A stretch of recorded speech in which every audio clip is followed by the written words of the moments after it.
হাফেজদেরকে আল্লাহ রাব্বুল আলামিন কি পুরস্কার দিবেন?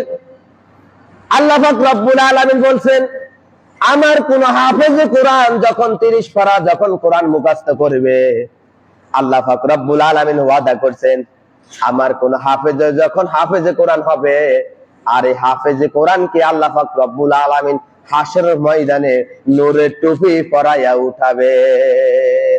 নূরের টুপি উঠাবেন, দেখছেন?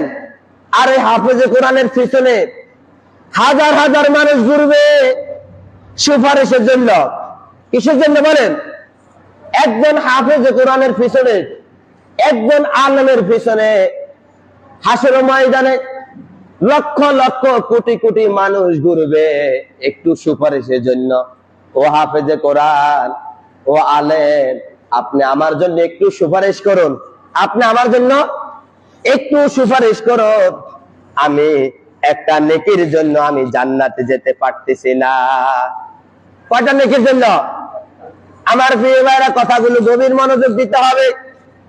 ওই হাফেজে কোরআনের পিছনে, ওই আলেমের পিছনে হাজার হাজার লক্ষ লক্ষ মানুষ হাশর ময়দানে ঘুরবে, একটা নেকির জন্য জান্নাতে যেতে পারবে না। তখন হাফেজে কোরআন বলবে, হাফেজে কোরআন বলবে, আপনি আমার পিছনে কেন ঘুরতেছেন? হাফেজে কোরআন বলবে, আপনি আমার পিছনে কেন ঘুরতেছেন? আর এই নাফরমানি ব্যক্তিরা বললে, আপনি আমার জন্য একটু সুপারিশ করেন। তখন হাফেজে কোরআন বলবে, আল্লাহ পাক রব্বুল আলামিন তো কোরআনের বিভিন্ন জায়গার মধ্যে বলে দিয়েছেন, একজন হাফেজে কোরআন 10 জন ব্যক্তিকে জান্নাতের জন্য সুপারিশ করতে পারবে। আমি তো 10 জন ব্যক্তিকে জান্নাতে নিয়ে নিলাম, আমি তো 10 জন ব্যক্তির জন্য সুপারিশ করলাম। এখন তো আপনি 10 জনের বাইরে, আমি কিভাবে সুপারিশ করতে পারি? তখন ওই হাজার হাজার লক্ষ লক্ষ কোটি কোটি মানুষের মধ্যে একজন বলবে, কয়জন? একজন বলবে যে হুজুর, বৃষ্টির মধ্যে, কিসের মধ্যে? বৃষ্টির মধ্যে, ঝড়ের মধ্যে, তুফানের মধ্যে রাত 3টা বাজে আমি না রমজান মাসে আপনার সাহারি গুলো ওই বাড়ির থেকে এনে দিলাম। আমি সে সাহারি গুলা এনে দেওয়ার কারণে আপনি সাহারি খাইছেন, আর পরের দিন আপনি রোজা রেখেছেন। দেখছেন? রোজা রেখেছেন সাহারি। রাতের বেলা, ভোরবেলায় রমজান মাসে বৃষ্টি হচ্ছে, ঝড় হচ্ছে, তুফান হচ্ছে, কেউ নাই, আমি ছিলাম আপনার পাশে, আর আপনি ওই বাড়ি থেকে, বাড়িওয়ালা থেকে আপনার খাবার গুলো এনে দিলাম। হুজুর, ও হাফেজে কোরআন, ও আলেম, আমি যে আপনার খাবার গুলো এনে দিলাম, এই কারণে আপনি আমার জন্য একটু সুপারিশ করেন, আজকে তো আমি জান্নাতে যেতে পারতেছি না।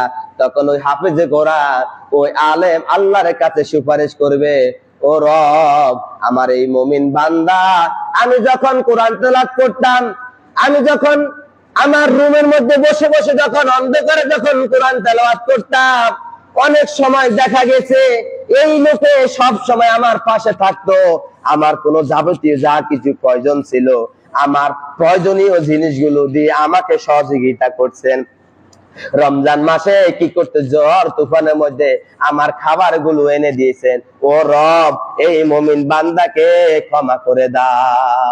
তখন আল্লাহ রব্বুল আলামিন ওই নাফরমানি ব্যক্তিকে, ওই জাহান্নামী ব্যক্তিকে আল্লাহ তাআলা ওই হাফেজে কোরআন, ওই আলেমের সুপারিশের কারণে আল্লাহ তাআলা ওই নাফরমানি ব্যক্তিকে আল্লাহ তাআলা সাথে সাথে মাফ করে দিয়েছেন। সুবহানাল্লাহ। দেখছেন? এখানে আমার প্রিয় ভাইরা, আলেমের সবসময় খোঁজ খবর নেবেন, তালেবে ইলমের খোঁজ খবর নেবেন, তাদেরকে সাহায্য সহযোগিতা করবেন।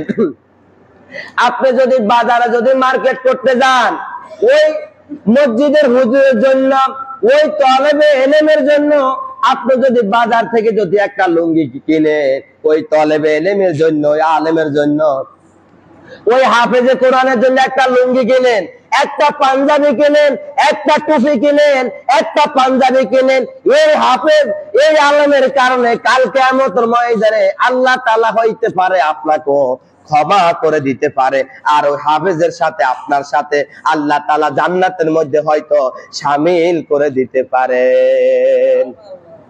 আমরা একটু জিকির করি, লা ইলাহা